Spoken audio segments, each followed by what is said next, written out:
"You gave your son the wrong medicine," said the black girl to the racist doctor. Dr. Michael Thompson was used to being the best pediatrician at Mercy General Hospital in Chicago, but at that moment, his absolute certainty was being questioned by a girl of just 10 years old. Jasmine stared intently at the boy in the hospital bed, his face dotted with red patches across his cheeks, while the doctor held his clipboard with an air of superiority. The girl squeezed the boy's trembling hand and repeated firmly, "Doctor, you gave your son the wrong medicine." The hospital hallway was bustling on that hot January afternoon. Nurses rushed by.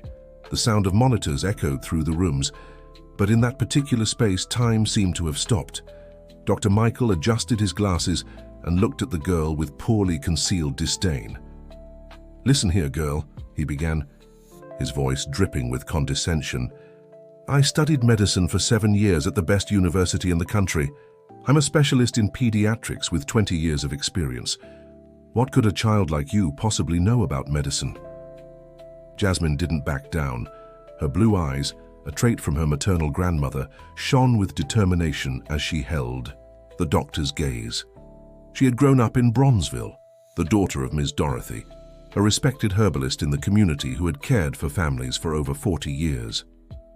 "I know Ethan doesn't have a common allergy," Jasmine insisted, saying the boy's name for the first time. "His rash isn't the kind you're treating." Dr. Michael scoffed, turning to Nurse Sarah, who had been watching silently. "Please call security. We can't have unauthorized people interfering with patient care." Dear listener, if you're enjoying the story, don't forget to like and especially subscribe to the channel. It helps us a lot as we're just starting out. Now back to the story. Sarah hesitated. She knew Jasmine from previous visits to the hospital. The girl had an uncanny gift. She always showed up when a child was being treated incorrectly. She had already witnessed 3 situations where the girl's observations had proven right, but she had never dared to challenge Dr. Michael. "Doctor, maybe we should hear what she has to say," Sarah suggested timidly. "Hear her?" Dr. Michael raised his voice. "Are we really going to consult slum kids about medical procedures now? What's next, Sarah? Should we ask the janitors for their opinions on surgeries?"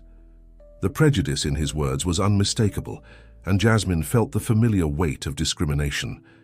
But she had promised her Grandma Ruth before she passed that she would use her gift to help people, no matter how much they looked down on her. Ethan groaned in bed, his rash seeming to pulse under the fluorescent light.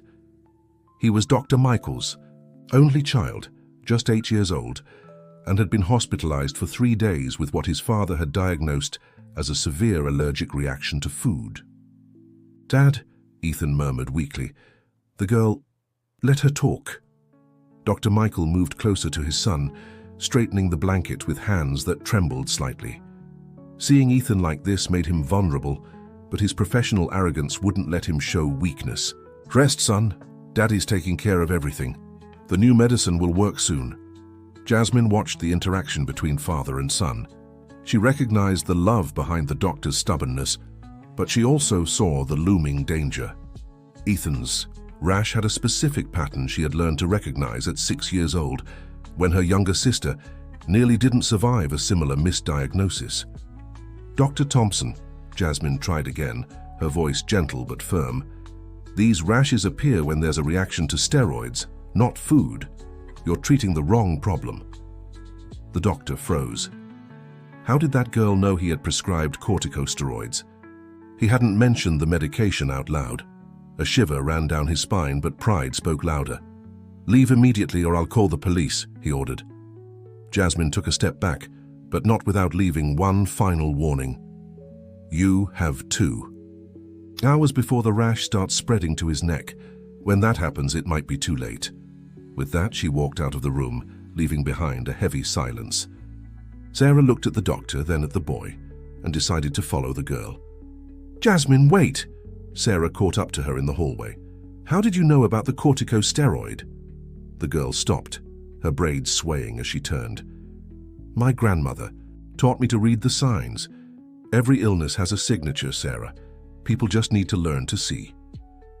Meanwhile, in the room, Dr. Michael tried to convince himself he'd made the right choice. Ethan was allergic to peanuts, The tests had confirmed it. The rash was clearly hives. He'd treated hundreds of similar cases, but something about that girl's certainty unsettled him. The way she mentioned the corticosteroid, the specificity about the timing. He looked again at his son's rash. Was there something different about it? Or was it just his imagination being influenced by a child's words? An hour passed. Dr. Michael remained by his son's bedside, obsessively checking his vitals. Ethan seemed stable, maybe even a little better. That proved he was right, didn't it? The girl was just another attention-seeking fraud. Then he noticed it. A small spot was beginning to form at the base of Ethan's neck. His heart raced. Coincidence. It had to be coincidence. But the spot was growing, slowly but noticeably. Dr. Michael grabbed the chart, rereading his notes. Everything was correct. The protocol had been followed to the letter. So why... "Sarah," he called, his voice losing its usual arrogance. "Sarah, come here." The nurse rushed in, followed closely by Jasmine, who had stayed in the hallway. "Doctor." "What's wrong?" "The rash." He pointed to Ethan's neck. "It's spreading just like she said." Jasmine approached the bed without asking for permission. This time Dr. Michael didn't stop her. She examined the new spots carefully, lightly touching the boy's skin. "There's still time," she said, "but you need to stop the corticosteroid immediately and start a second-generation antihistamine. His reaction isn't to the peanuts, doctor. It's to the very medication you're using to treat what you thought was an allergy." "That's impossible," Dr. Michael murmured, but his hands were already reaching for the phone to call the pharmacy. "Corticosteroids don't cause this kind of reaction. They do when someone has a rare genetic condition," Jasmine explained. "My sister has the same thing. It's called paradoxical hypersensitivity to corticosteroids. Hey, it's so rare most doctors have never seen a case." As Dr. Michael gave the orders to change the medication, his mind processed the information. How did a 10-year-old know about a condition he, with all his experience, had never encountered? "Where did you learn this?" he asked, his voice stripped of its earlier arrogance. "My grandmother was a healer," Jasmine replied simply. "But she also read a lot. She said traditional wisdom and modern science should walk together. She taught me to notice patterns the books sometimes don't show." The new medication was administered. Everyone in the room watched Ethan anxiously. 15 minutes, 30 minutes. The rash on his neck stopped spreading. 45 minutes. It began to fade. Dr. Michael sank heavily into the chair beside the bed. Relief mixed with deep humiliation. He had almost... No, he couldn't think about that now. "Forgive me," he said, looking at Jasmine. "I was racist," Jasmine finished bluntly. "Yes, you were. But what matters now is Ethan." Sarah watched the scene with admiration, a child teaching humility to one of the most respected doctors at the hospital. Ethan opened his eyes, looking more alert. "Dad, is the girl still here?" "I am." Jasmine stepped closer, taking the boy's hand again. "How are you feeling?" "Better." He smiled weakly. "You saved my life, didn't you?" "Your dad did," Jasmine corrected, glancing at Dr. Michael. He was humble enough to listen when it mattered. But Dr. Michael knew the truth. If it hadn't been for that girl's persistence, for her courage to stand up to him despite all his prejudice, Ethan might have... "How can I thank you?" he asked, his voice choked. "You can start by seeing patients, not their skin color or where they come from," Jasmine replied, with wisdom beyond her years. "My grandma always said sickness doesn't pick social classes." Dr. Michael nodded, ashamed. In 20 years of medicine, he had become so blinded by his own status that he'd forgotten the basics. Listening, observing, being humble in the face of the unknown. "Will you visit us?" Ethan asked hopefully. "I want to be your friend." Jasmine smiled, her first genuine smile since entering the room. "Of course. But first, you need to get better." In the hours that followed, as Ethan visibly recovered, Dr. Michael had long conversations with Jasmine. He learned she was one of the top students in her school, despite her family's financial struggles. He heard about her grandmother, who had passed 6 months earlier, leaving her granddaughter not just knowledge of herbs and traditional remedies, but also a small library of old medical books she'd collected over the years. She always said, "I had the gift," Jasmine explained. "It's not mystical, doctor, it's just observation. I see patterns others miss." Dr. Michael thought of all the patients he'd treated over the years. How many had tried to tell him something he hadn't heard because of his biases? How many Jasmines had he ignored? Word of the incident spread through the hospital. Some of Dr. Michael's colleagues mocked him for being corrected by a child. Others, wiser, recognized the lesson in humility. Dr. Michelle Johnson, head of pediatrics, visited the room the next day. She was a black woman in her 60s who had faced countless prejudices to get where she was. "So you're the famous Jasmine," she said, extending her hand. "Sarah told me everything." Jasmine shook the doctor's hand respectfully. "I just did what my grandma would have done, and saved a life in the process," Dr. Michelle noted. "Michael, we need to talk about what happened here." Dr. Michael braced for a reprimand, but Dr. Michelle surprised him. "I have a proposal. Jasmine clearly has a special talent. How about we create a program where she can come to the hospital regularly, shadow rounds, learn more?" "But she's only 10, Dr. Michael protested automatically before stopping himself. Wasn't that exactly what he'd done? Judged by age, by appearance? Mozart was 5 when he composed his first piece, Dr. Michelle countered. "Talent has no age, Michael, and you of all people now should know that." Jasmine listened to the proposal with shining eyes. Studying real medicine? Learning in an actual hospital? Her grandma would have been so proud. "I accept," she said quickly, "but on one condition." "What's that?" Dr. Michelle asked, curious. "I want to bring other kids from my neighborhood who are also interested in medicine. I'm not the only one with talent there. I'm just the only one who had someone like my grandma to teach me." Dr. Michael felt another wave of shame. How many talents were wasted due to lack of opportunity? How many brilliant minds never reached their potential because of social and economic barriers? "This can be arranged," Dr. Michelle Johnson agreed. "Michael, you could lead this program. It would be a way to redeem myself," he finished. "Yes, I'd like that. Very much." Ethan, who had heard the whole conversation, clapped weakly from his hospital bed. "Does this mean I'll get to see Jasmine all the time?" "Looks like it, son." Dr. Michael Thompson ruffled the boy's hair. "You've gained a very special friend." But Dr. Thompson's journey of redemption was just beginning. In the days that followed, as Ethan fully recovered, he began researching the rare condition that had nearly cost his son's life. He discovered subtle signs he had ignored, small details in the family medical history he hadn't properly investigated. Ethan's mother, Jennifer, who had been traveling for work when it all happened, rushed back upon hearing the news. She was a strong woman, a tech company CEO used to handling crises, but seeing her son in the hospital shook her deeply. "How did you not notice?" she confronted Michael in the hospital hallway, out of Ethan's earshot. "You're a doctor, a pediatrician. How could you not see our son was reacting to the medication?" Michael had no defense. The weight of what could have happened crushed him. I was so sure of the initial diagnosis that I didn't consider other possibilities." "And what if it weren't for that girl?" Jennifer continued, tears streaming down her face. "What if she hadn't insisted?" "I know," Michael murmured. "I know." Jennifer took a deep breath, trying to calm herself. "I want to meet her. This Jasmine." When Jennifer met Jasmine, the connection was instant. The businesswoman saw in the girl not just her son's savior, but extraordinary potential waiting to be nurtured. "Do you have plans for the future?" Jennifer asked during a visit.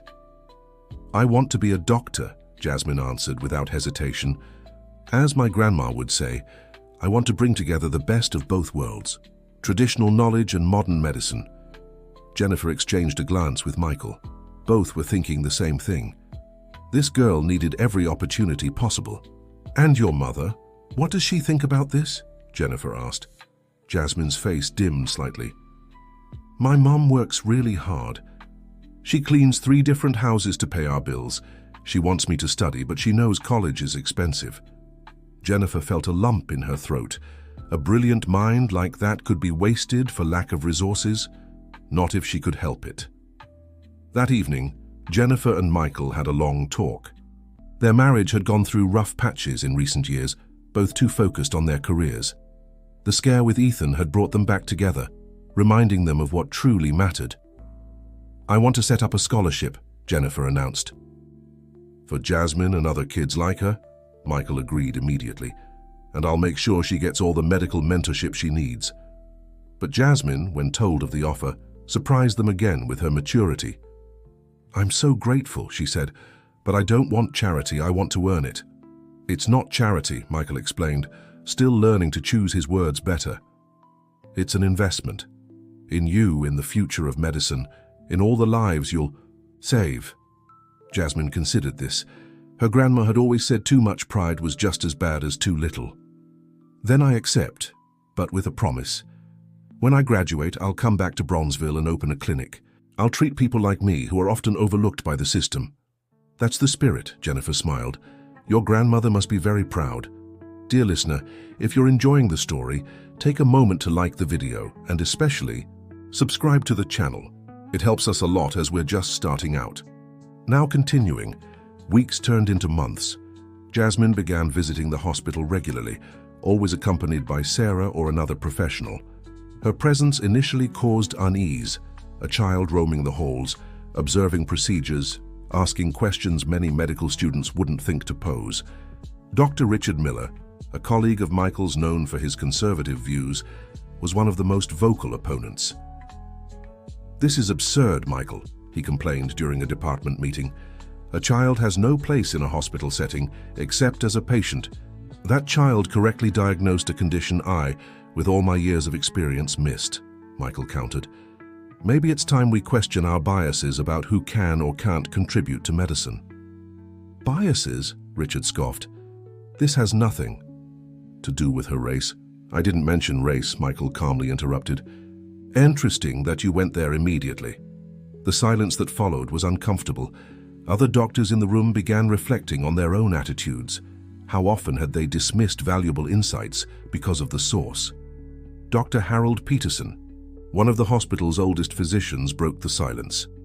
"You know, when I was a resident 40 years ago, a janitor once warned me about a patient showing signs of sepsis. I was young and arrogant.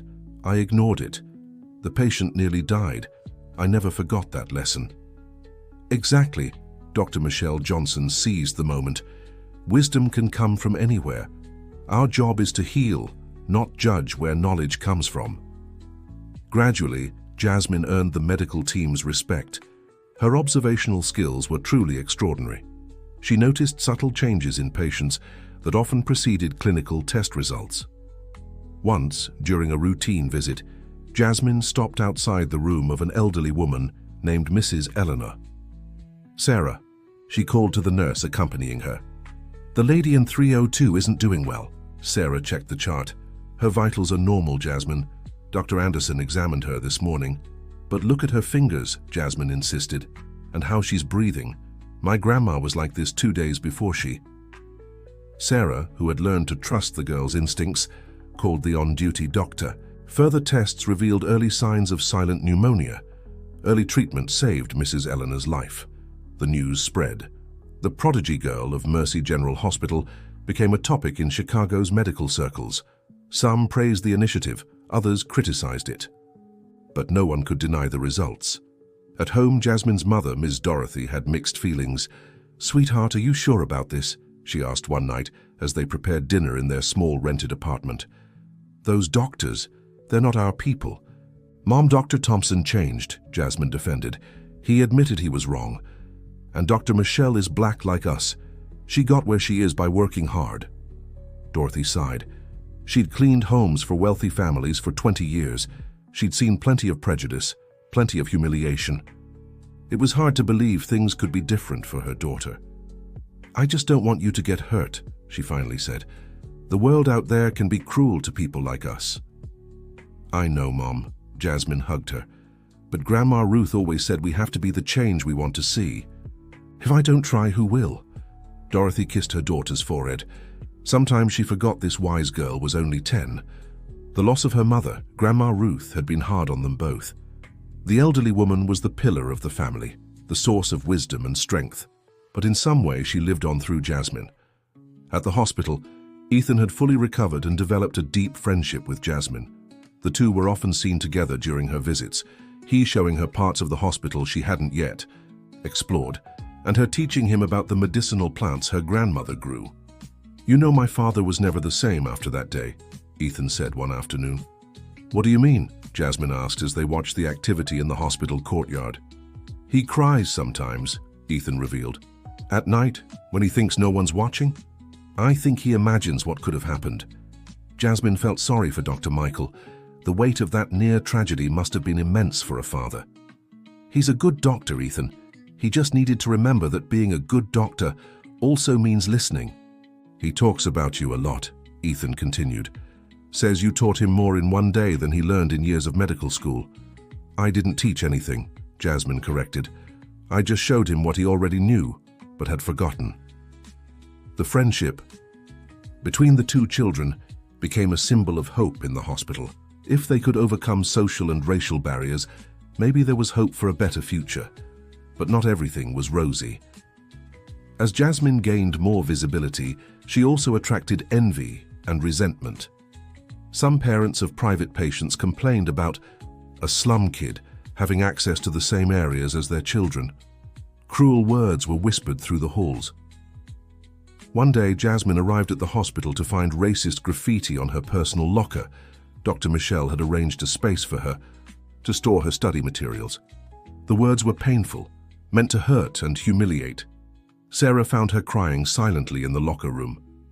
"Jasmine, sweetheart, what happened?"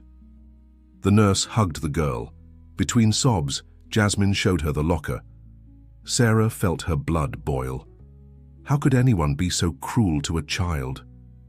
"We're reporting this immediately," Sarah said firmly. "No," Jasmine wiped her tears. "That's what they want, for me to give up, to prove I don't belong here." "But we can't let this slide." "My grandmother faced worse." Jasmine straightened her shoulders. "She taught me that the best answer to hate is success. I'll keep coming, keep learning, keep saving lives. That's my revenge." Sarah hugged her again, amazed by the strength of this small girl. But she went straight to Dr. Michelle to report the incident.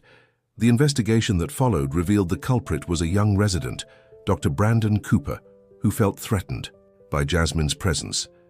In his words, "If a kid from the slums can make diagnoses, what's the point of our degrees?" Dr. Brandon was promptly fired, but the incident left scars. Dr. Michael in particular felt responsible. Hadn't he himself shown similar prejudices? "I created this environment," he confessed to Jennifer that night. "With years of arrogance and bias, I helped foster a culture where this is acceptable." "Then change that culture," Jennifer replied. "Simply. You have influence, Michael, use it." And that's what he did. Dr. Michael began giving talks on medical humility and the dangers of prejudice in medicine. He used his own story as an example, sparing no details about how he'd nearly lost his son because of his arrogance. The talks weren't well received by everyone. Many colleagues accused him of virtue signaling or trying to score political points.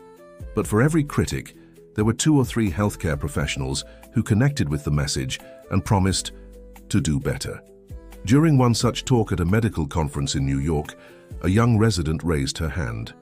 "Dr. Thompson, don't you think you're exaggerating? You mean the girl got lucky once? That doesn't mean we should question our entire medical training."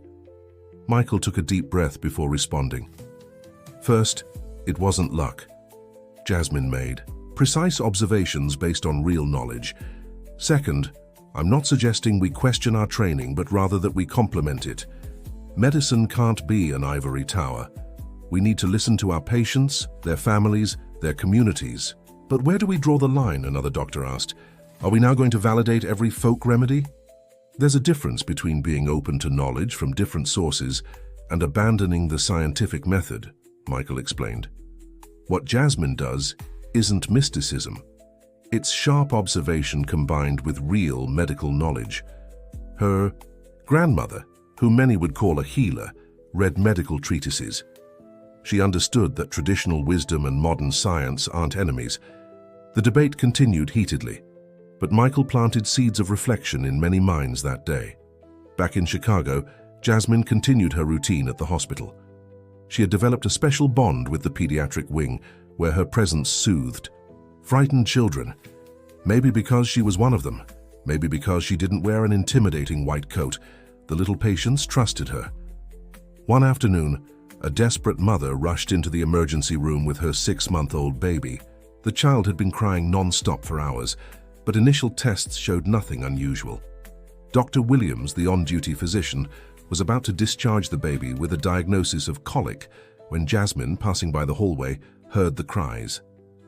"May I see the baby?" she asked the mother, a young woman named Jessica. Exhausted and frantic, Jessica nodded. Jasmine carefully observed the baby, noting the crying pattern, the way the child twisted in discomfort, the faint bluish tint around the lips that came and went.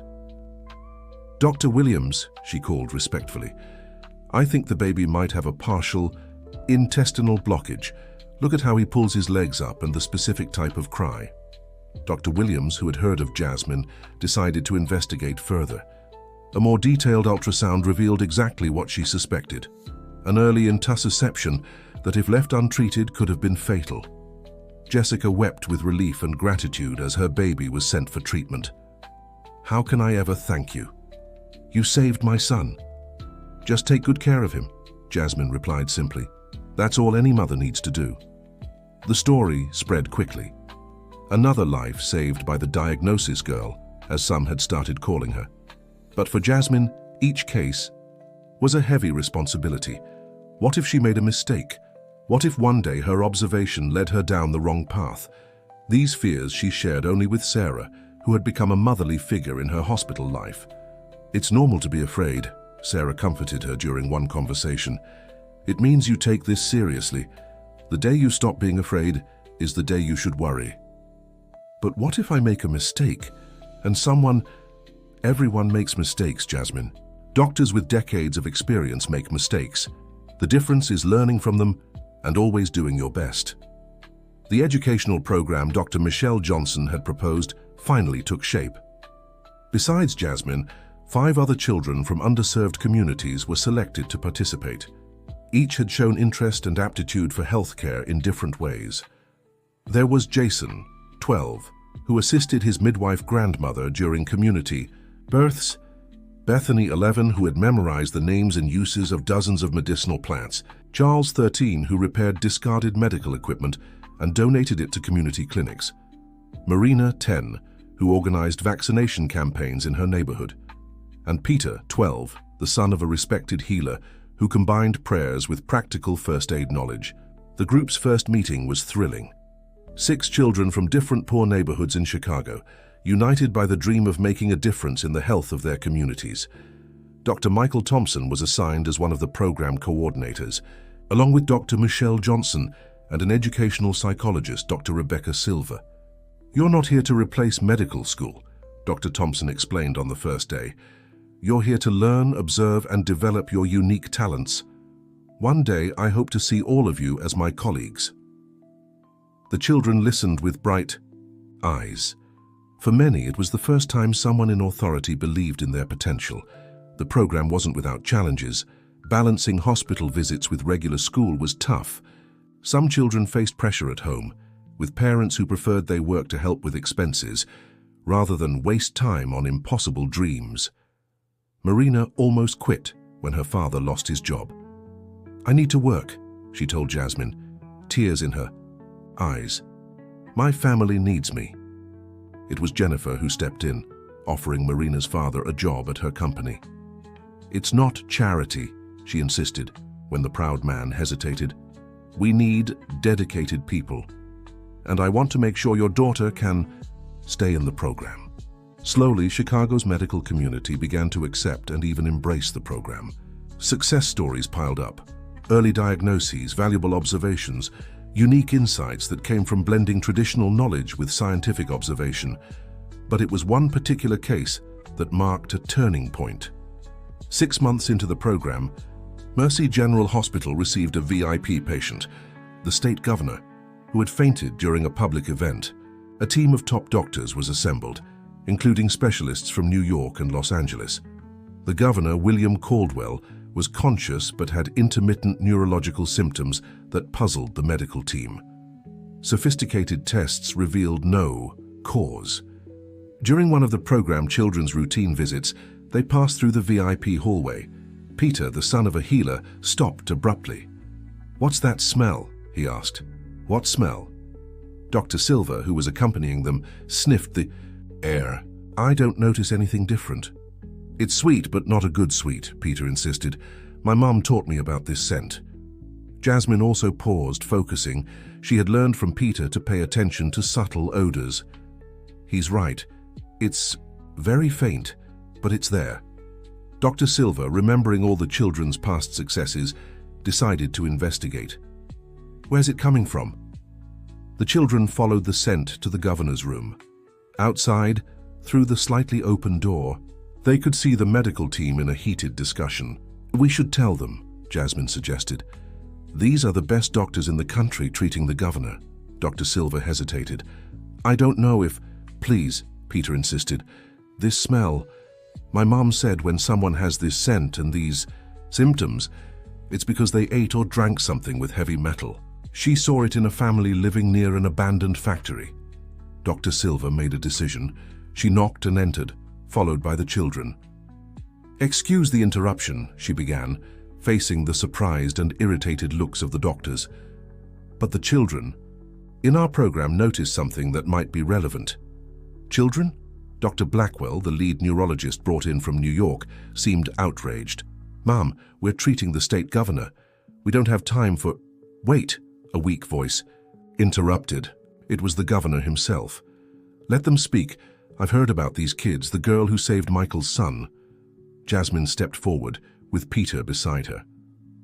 "Governor, my friend Peter noticed a specific odor coming from you. His mother has seen similar cases of heavy metal poisoning." "Heavy metal?" Dr. Blackwell rolled his eyes. "We ran all the standard toxicology tests." "But did you test for thallium?" Peter asked timidly. "It's rare, but it has that distinctive sweet smell, and the intermittent neurological symptoms." The silence in the room was deafening. Dr. Blackwell was about to dismiss the suggestion when the governor spoke again. "Test for it," he ordered. "It can't hurt to check." Reluctantly, a new test was ordered, specifically for thallium and other rare heavy metals. While waiting for the results, the governor asked to speak with the children. "How did you know?" he asked, genuinely curious. Peter explained about his mother, about the families she had helped over the years, about the knowledge passed down through generations. Jasmine added her own experiences. "Folk wisdom," the governor murmured. "My grandmother always said doctors knew a lot, but the people knew differently." 2 hours later, the results came back. Positive for thallium. The medical team was stunned. How had they missed this? How had 2 children diagnosed what specialists had overlooked?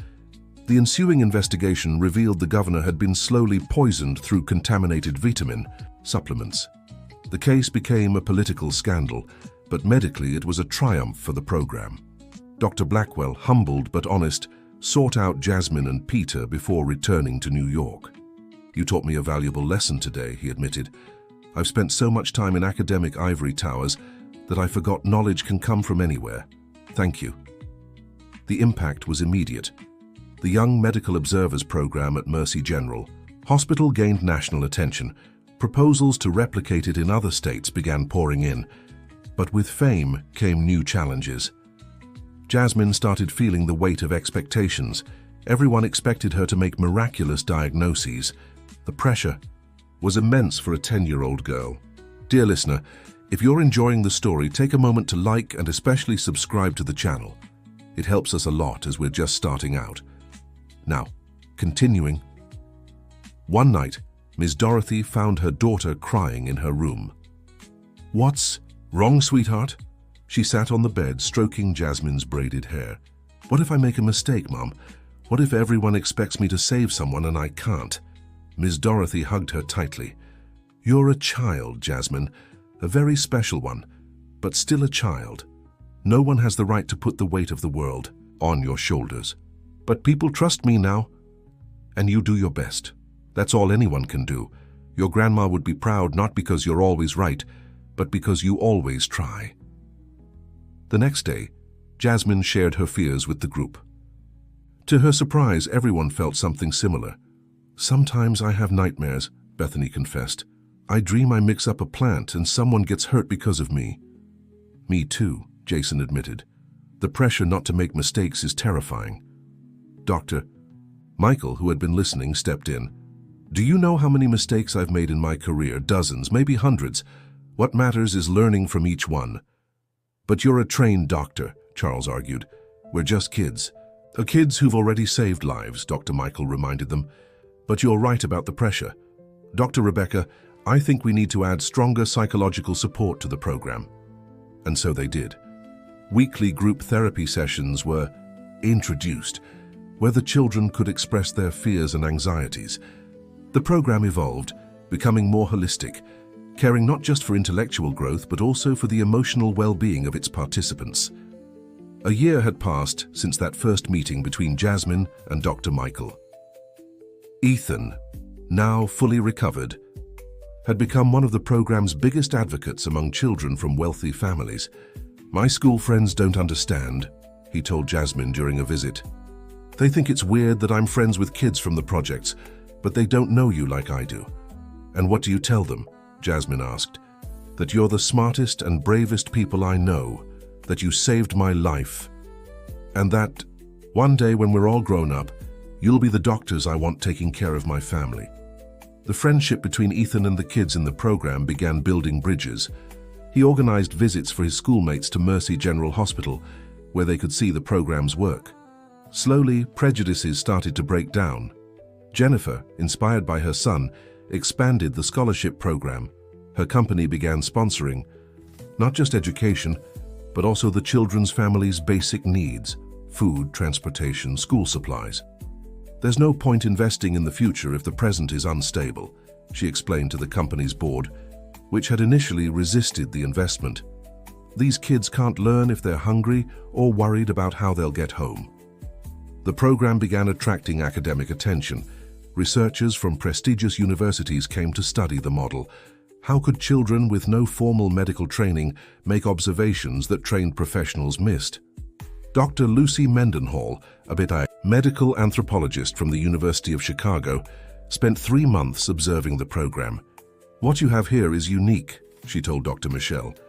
"These kids aren't limited by the paradigms we as trained doctors have internalized. They see patterns we were taught to ignore." "Can you elaborate?" Dr. Michelle asked.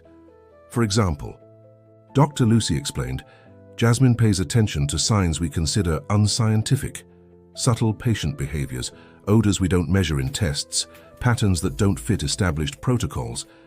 She doesn't dismiss this information like we were taught to." "So we're validating pseudoscience?" Dr. Michelle questioned, concerned. "No, you're expanding what we consider science," Dr. Lucy corrected. "These observations lead to scientifically verifiable diagnoses. It's the best of both worlds." Dr. Lucy's research was published in an international medical journal, bringing even more attention to the program. Conference invitations started coming in. People wanted to hear about the Chicago model, as it became known. But it was a local event that truly solidified the program's impact on the community. Bronzeville was organizing its annual summer festival. It was a major event for the community. But that year, a wave of gastrointestinal illnesses was affecting the neighborhood. The local health clinic was overwhelmed. Jasmine and the other kids in the program asked permission to help. "This is our community," Jasmine argued with Dr. Michelle. "We know the people, the habits, we can help find the source of the problem." With medical supervision, the kids were allowed to assist. They interviewed residents, mapped cases, and noticed patterns public health officials had missed. It was Marina who made the crucial connection. "All the sick people bought food from the same new vendor at the market," she pointed out. Ms. Mary, who always sold there, was replaced by someone no one knows. The investigation revealed the new vendor's oil was contaminated. Their quick intervention prevented a larger outbreak. The mayor of Chicago came in person to thank the children. "You are the future of medicine in our city," he declared. Medicine with a face, with community connection, with folk wisdom alongside scientific knowledge. Ms. Dorothy watched from the crowd, tears of pride streaming down her face. Her daughter, the girl she feared would be discriminated against and mistreated, was being applauded by the mayor. That night, she lit a candle for Grandma Ruth. "Mother, you were right. Jasmine's gift wasn't just for her. It was for all of us." Dr. Michael was also at the celebration, accompanied by Jennifer and Ethan. He thought about how much his life had changed in a year, from an arrogant doctor who almost lost his son to prejudice, to someone who learned daily from children he once would have ignored. "Dad," Ethan tugged his sleeve, "can I tell you something?" "Of course, son." "I've decided. I want to be a doctor too. But I want to be a doctor like Jasmine is going to be, one who listens to everyone, who isn't prejudiced." Michael hugged. His son moved. The cycle of change continued. The program's second year brought new challenges and opportunities. The original children were older, more experienced, but also facing the complexities of adolescence. Jason began questioning whether medicine was truly his path. "Sometimes I think I prefer biomedical engineering," he confessed to the group. "Creating equipment that saves lives, not necessarily using it." "And there's nothing wrong with that," Dr. Michael supported. "The program is about developing talents in healthcare, not necessarily training doctors." This flexibility became a defining feature of the program. Bethany discovered a passion for botanical pharmacology. Charles confirmed his interest in medical technology. Marina gravitated toward public health. Peter showed aptitude for psychiatry, intrigued by the intersection of mental health and spiritual practices. And Jasmine? She remained steadfast in her dream of uniting traditional and modern medicine, but now with a broader vision. "I want to create protocols that integrate both kinds of knowledge," she explained during a presentation. "Not abandoning science, but expanding it." The program began welcoming youth from other cities in Illinois. The model was adapted and replicated in Atlanta, Miami, and Portland, always respecting each region's local traditional knowledge. But success also attracted more organized criticism. A group of conservative doctors started a petition demanding the program's end, claiming it devalued the medical profession and put patients at risk. The public hearing on the matter was tense. On one side, traditionalist doctors argued about the dangers of validating folk healing. On the other, families whose lives had been saved by the program, healthcare professionals who had witnessed its benefits, and the children themselves. It was Ethan's testimony that turned the tide. "I'm alive because of this program," he said, his voice clear and steady despite his nerves. "My own father, one of the best pediatricians in the city, didn't realize what was happening to me. It took a 10-year-old girl, no degree, no white coat, to see the obvious. If that doesn't teach us humility, what will?" He continued. "We're not saying doctors aren't important. We're saying doctors can be even better if they listen to other voices. If my father had listened from the start, I wouldn't have suffered so much." The program was kept and even expanded. It gained official support from the Department of Health as an innovative pilot project. 3 years after its start, the program celebrated impressive numbers: 47 early diagnoses that saved lives, 12 community outbreaks prevented, 6 medical protocols revised based on the children's observations. But for Jasmine, now 13, the numbers mattered less than the individual stories. Like Mr. Joseph, an elderly man she noticed developing early signs of a stroke during a community fair, or baby Anna, whose teenage mother was guided by Marina on signs of dehydration. During the program's 3-year anniversary celebration, Grandma Ruth was honored posthumously. A plaque was placed in the hospital, in memory of Grandma Ruth Williams, healer and wise woman who taught that knowledge has no address. Ms. Dorothy stepped onto the stage to accept the tribute. With a trembling voice, she said, "My mother always said Jasmine had a gift. I was afraid of that gift, afraid of what the world would do to my daughter. But now I see the gift wasn't hers alone. It belonged to all of us. The gift of seeing beyond prejudices, of bringing together worlds that seemed separate." Jasmine hugged her mother on stage, and there wasn't a dry eye in the audience. Dr. Michael also spoke. 3 years ago, I was a different man, arrogant, prejudiced, blinded by my own training. I nearly lost my son because of it. Today, I'm a better doctor, a better father, a better human being, and I owe it to a girl I once had the audacity to try to silence. The program continued to grow. Universities began incorporating modules on community integrative medicine into their curricula. Hospitals implemented expanded listening protocols, where observations from non-medical staff were systematically considered.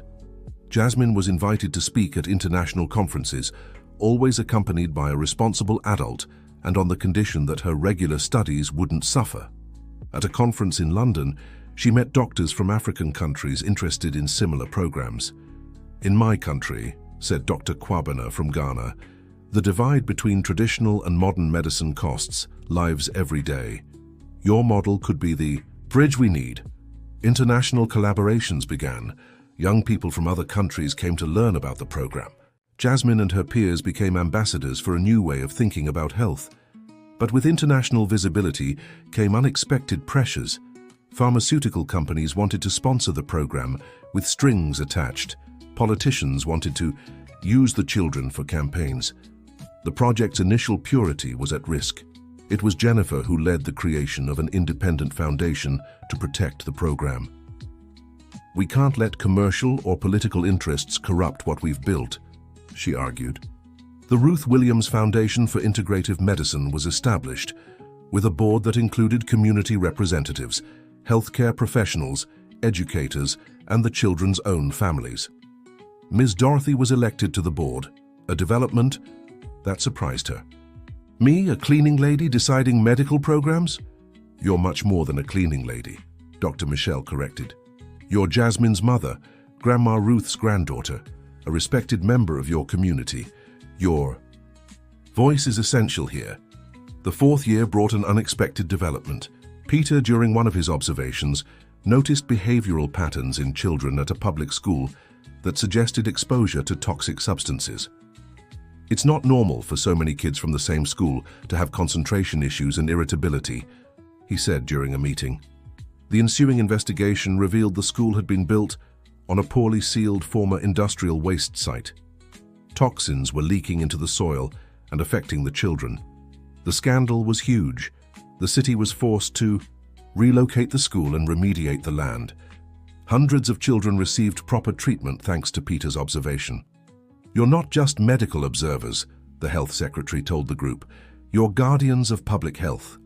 After 4 years of success, the program faced its greatest crisis. During a particularly severe dengue outbreak, the children were helping map cases when Jason contracted the disease. His condition worsened rapidly. Jason developed hemorrhagic dengue and was hospitalized in critical condition. The group was devastated. Jasmine blamed herself for not noticing the early signs in her friend. "How did I miss it? How did I let this happen?" Dr. Michael tried to console her. "Jasmine, you're not omniscient." Jason was focused on helping others, probably ignoring his own symptoms. During the critical days of Jason's illness, the hospital held a vigil. The children in the program took turns by their friend's side. The Bronzeville community organized prayer chains. Doctors from across the hospital mobilized. It was a moment of extraordinary unity. The barriers between community and hospital, between traditional and modern medicine, dissolved in their shared concern for Jason. Ms. Dorothy organized a traditional healing ritual in the hospital courtyard, with the administration's permission. Doctors stood alongside community members, united in hope. Jason survived, but the experience changed the group. They understood viscerally the fragility of life, the importance of the work they were doing. "I saw you," Jason said weakly when he could finally speak. "I saw all of you fighting for me. Doctors, nurses, our families, the community. This is what we want to create, isn't it? This unity?" The program's 5th year was marked by transitions. The original children were becoming teenagers, facing decisions about high school and future careers. Jasmine was accepted into a technical nursing school, a step toward her dream of becoming a doctor. "I want to learn from the ground up," she explained, "to understand every aspect of healthcare." Ethan, inspired by his friend, chose the same school. My parents wanted to send me to an expensive private school, he said. But I want to learn alongside people who truly understand what it means to care. Ethan's decision sparked heated discussions between Michael and Jennifer. Our son has opportunities others don't, Jennifer argued. Why not take advantage of them? Because he's choosing something more valuable, Michael countered. He's choosing purpose over privilege. In the end, they respected their son's decision, proud of his maturity and values. The program now served 3 generations of young observers. The older ones mentored the younger, creating a chain of knowledge and experience. During a routine visit, Jasmine noticed a new student, Camilla, an 8-year-old with exceptional observational skills. She reminds me of you 5 years ago, Sarah remarked. Jasmine smiled. Then it's my responsibility to guide her the way you guided me. The cycle continued, but now with structure and support the first children hadn't had. A crucial development came when the program received recognition from the World Health Organization as an innovative model for community integration in healthcare.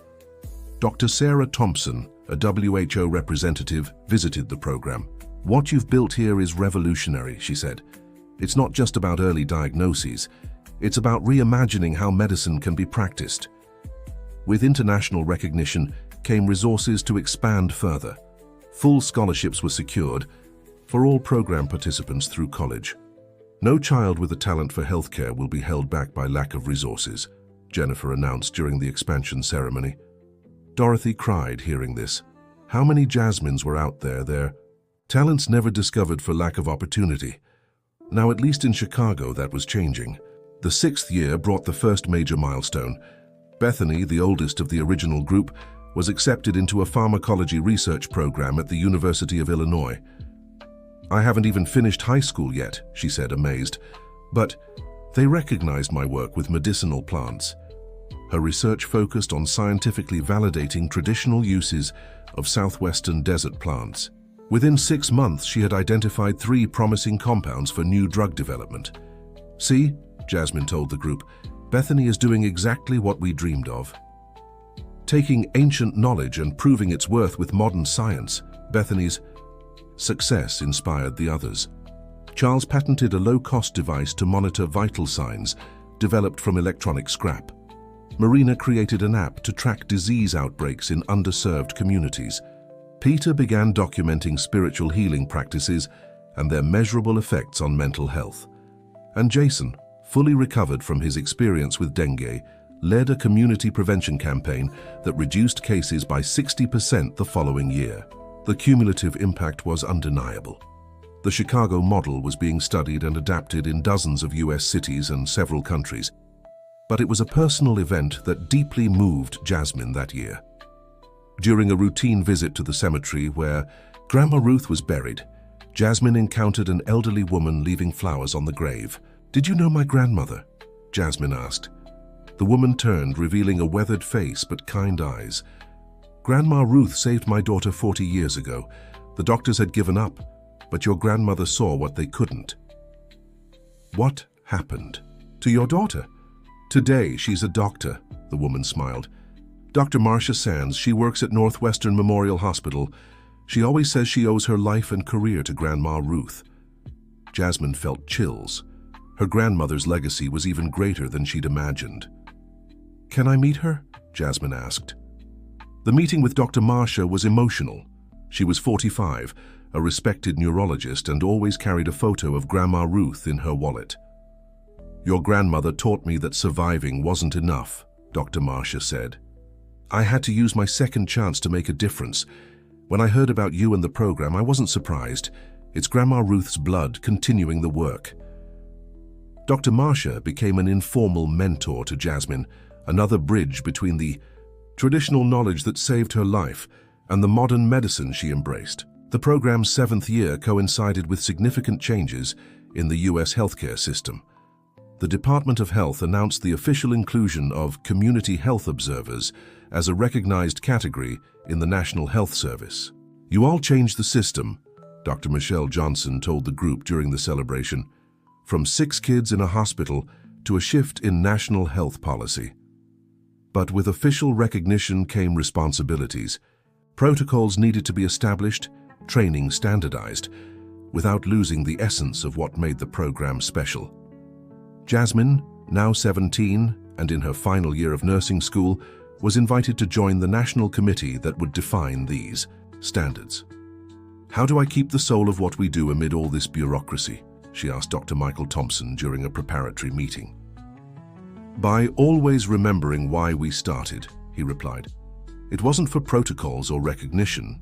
It was to save lives, to unite knowledge, to break barriers." The meetings in Washington, D.C. were challenging. Jasmine was the youngest participant, surrounded by doctors and officials, but she didn't back down. "We need to ensure community observers aren't just assistants to doctors," she argued during a heated debate. "They should be partners with knowledge valued and respected."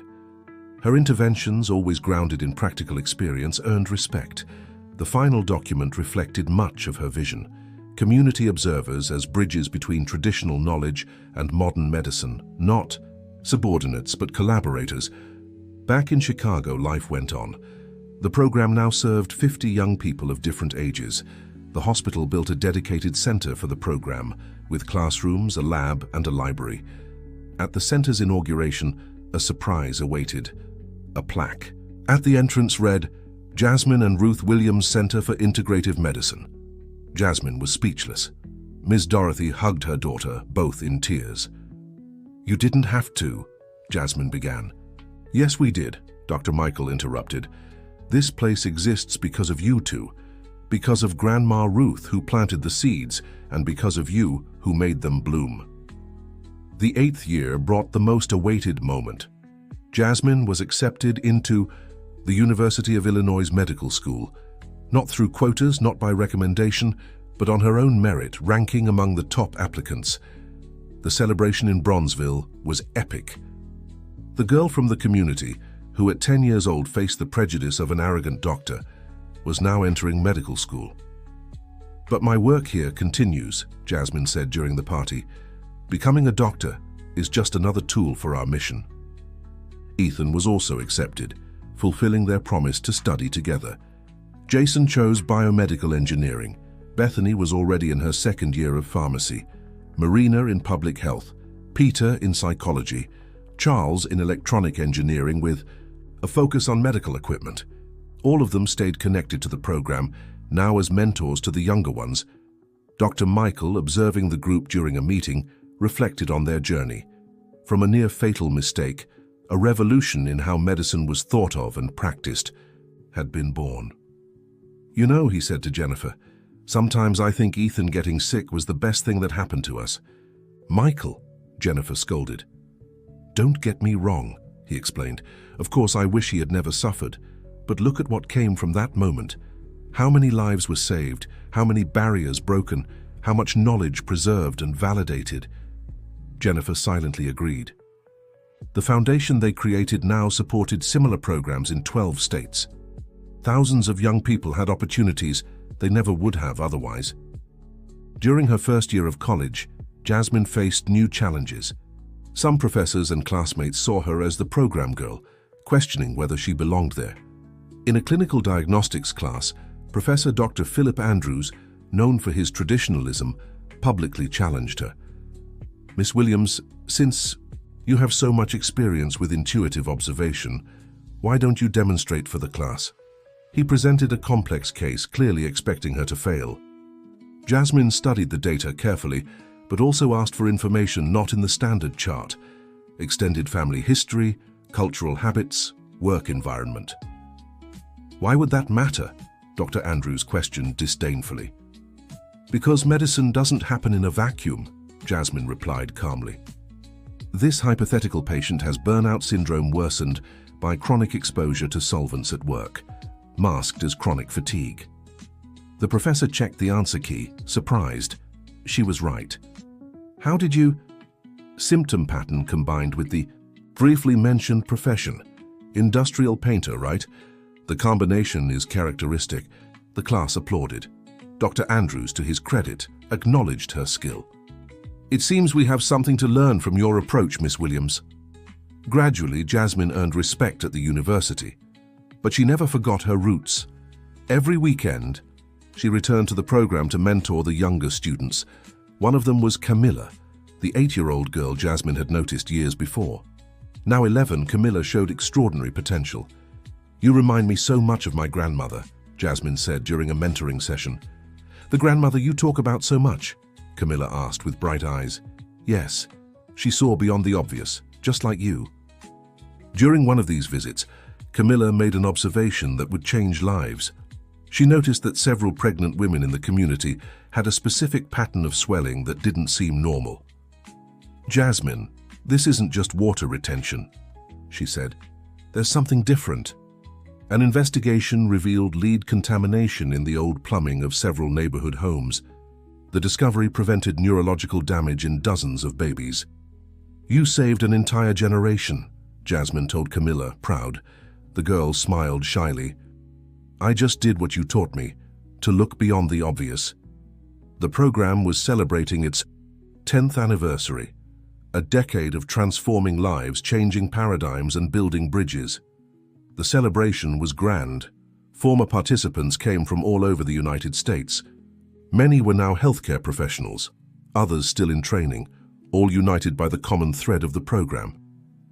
Dr. Michael, now with graying hair but a renewed spirit, gave the keynote speech. 10 years ago, I was a different man. Arrogant, prejudiced, blinded by my own education. I almost lost my son because of it, but a 10-year-old girl taught me humility. She taught me that wisdom has no address, no color, no age. He paused, emotional. Today I see the fruits, not just in lives saved, not just in professionals trained, but in the shift in mindset. Medicine will never be the same after what we built here. Jasmine, now 20 and in her 3rd year of medical school, also spoke. "My grandmother used to say that knowledge kept to yourself is dead knowledge." She shared what she knew, without caring whether she'd be recognized or not. Today, I see her legacy alive in each of you. She looked out at the audience, seeing familiar and new faces. "But we can't stop. There are still prejudices to overcome, bridges to build, lives to save. Each of you is a seed. Plant wherever you go. Let it grow. Honor those who came before and prepare the way for those who will follow." Ms. Dorothy watched from the front row, tears streaming freely. The janitor who once feared for her daughter's future now saw an auditorium full of young people inspired by Jasmine. During the celebration, there was a surprising announcement. The Department of Health declared that the model would be implemented nationwide, with a training center in Chicago. "You will be the heart of a national transformation," the secretary announced. But perhaps the most touching moment came when an ambulance rushed in. Everyone was alarmed until they saw who stepped out. Jason, now a biomedical engineer, bringing the first prototype of a portable diagnostic device he had developed. "Inspired by all of you," he said. "Affordable technology for remote communities, so no child has to wait for a diagnosis due to lack of equipment." The device was tested right then and there, working perfectly. Applause echoed through the center. As the night went on, stories were shared. Every participant had multiple lives saved in their record. Each had faced and overcome prejudices. Each carried forward the legacy of uniting knowledge. Dr. Richard Miller, who had initially opposed the program, made an unexpected appearance. "I came to apologize," he said publicly, "and to thank you. You taught me that my knowledge was incomplete. Today, I'm a better doctor because of you." The reconciliation was moving. Even the most skeptical had been won over by undeniable results. Near midnight, Jasmine slipped away to the center's terrace, needing a quiet moment amid the celebration. She found Ethan there, gazing at the stars. "Thinking about what?" she asked. "How it all started," he replied. "Me sick, you insisting. With my father. Feels like a whole lifetime ago." "It was a whole lifetime," Jasmine agreed. "We were kids. Now we're almost doctors." "You know what amazes me the most?" Ethan continued. "You never changed. You're still the same humble, determined person you've always been." "I did change," Jasmine corrected. "I learned so much, but the values my grandmother taught me, those remain." They stood in comfortable silence, watching the sleeping city. "What's next?" Ethan asked. "Keep going. Jasmine answered simply. Graduate, return to Bronzeville like I promised. Open the clinic I dreamed of, keep building bridges. Not alone, Ethan said firmly. We'll be with you, all of us. Jasmine smiled. She wasn't alone. She never had been. From Grandma Ruth. To every child who had gone through the program, it was a chain of support and purpose. In the following years, the program continued to grow and evolve. Jasmine graduated with honors, specializing in integrative medicine. She opened her clinic in Bronzeville as promised, but not an ordinary clinic. It was a center where modern and traditional medicine coexisted harmoniously, where healers worked alongside trained doctors, where ancestral knowledge was documented and scientifically validated. Ethan joined her, bringing expertise in pediatrics. Jason provided affordable equipment. Bethany ensured standardized herbal medicines. Marina coordinated community health programs. Peter offered psychological support by integrating healthy spiritual practices. Charles kept all the technology running. The circle was complete, yet it kept expanding. Dr. Michael, now retired, spent his days volunteering at the center. Here I learn more than in my entire career, he would say. Jennifer chaired the foundation, ensuring resources were never lacking to train new health observers. Ms. Dorothy could finally leave cleaning behind and work full-time at the center, coordinating support for the families of the program's youth. Mom, remember when you were afraid I'd be mistreated? Jasmine asked one day. I do, Ms. Dorothy smiled. How silly I was. Not silly at all, you were being a mother, protecting me as best you could. But look, the world can change. We changed it a little. 20 years after that first meeting, at the hospital, Jasmine received an international award for innovation in healthcare. In her speech, she was clear. This award isn't mine. It belongs to Grandma Ruth, who preserved knowledge, to Dr. Michael, who had the courage to change, to every child who went through the program, to every life saved, to every prejudice overcome. She raised the trophy. This represents a simple but revolutionary idea, that wisdom can come from anywhere, that uniting knowledge saves more lives than dividing it, that the future of medicine lies in the humility to learn from everyone. The international audience gave a standing ovation. But for Jasmine, the real prize was the message she received that morning. Camilla had been accepted into medical school. The cycle continued. The seeds planted by Grandma Ruth had grown into a forest, and every tree produced new seeds, spreading farther than anyone could have imagined. In Bronzeville, Jasmine's medical center served hundreds daily. On the walls, photos told the story, from that first day at the hospital to graduations, achievements and lives saved. One afternoon, a young mother brought her baby with mysterious symptoms. The doctors at the public hospital couldn't diagnose it. Dr. Jasmine will know, she said hopefully. Jasmine examined the child carefully. Using both modern equipment and observation techniques Grandma Ruth had taught her, she noticed a subtle pattern in the skin spots, a specific odor, and how the baby reacted to touch. It's a reaction to a rare type of fungus, she diagnosed, common in homes with a specific kind of moisture. Do you live near the old market? The mother confirmed, astonished. Treatment began and the baby fully recovered. How did you know? The mother asked. My grandmother taught me to look beyond the obvious, Jasmine replied. And many years of experience confirmed she was right. As the grateful mother left with her healed baby, Jasmine touched the necklace she always wore, a small vial with soil from Grandma Ruth's grave. Thank you, Grandma, she whispered, for teaching me there's no small knowledge, only minds too closed to learn. The work continued. Each day brought new challenges, new opportunities to make a difference. The Health Observer program now existed in every state in the United States, adapted to local realities but keeping its essence. Thousands of young people discovered their callings. Thousands of lives were saved. Barriers kept falling. And somewhere, an observant child noticed something others didn't, ready to make a difference. The legacy of a girl who dared to tell an arrogant doctor, "You gave the wrong medicine," had transformed American medicine. But for Jasmine, the work was just beginning. There was so much knowledge to preserve, so many bridges to build, so many lives to touch. She looked out the window of the center. watching the children from the current program arriving for the afternoon session. In each one, she saw a little of herself, a little of Grandma Ruth, a little of the future. "Let's go," she said to Ethan. "We have work to do." And so, day after day, the dream continued. No longer just the dream of a girl, but the dream of a nation learning that true medicine happens when hearts and minds open to every form of wisdom. In the Chicago sky, the stars shone like Grandma Ruth's eyes, watching over them all. Medicine had changed.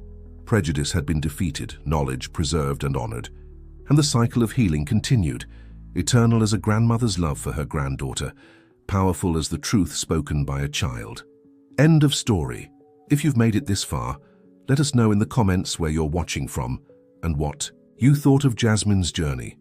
Can traditional knowledge and modern medicine really walk hand in hand? We'd love to hear your thoughts on this story of perseverance and transformation. Don't forget to like and subscribe to the channel for more heartwarming stories like this one. Iwasata.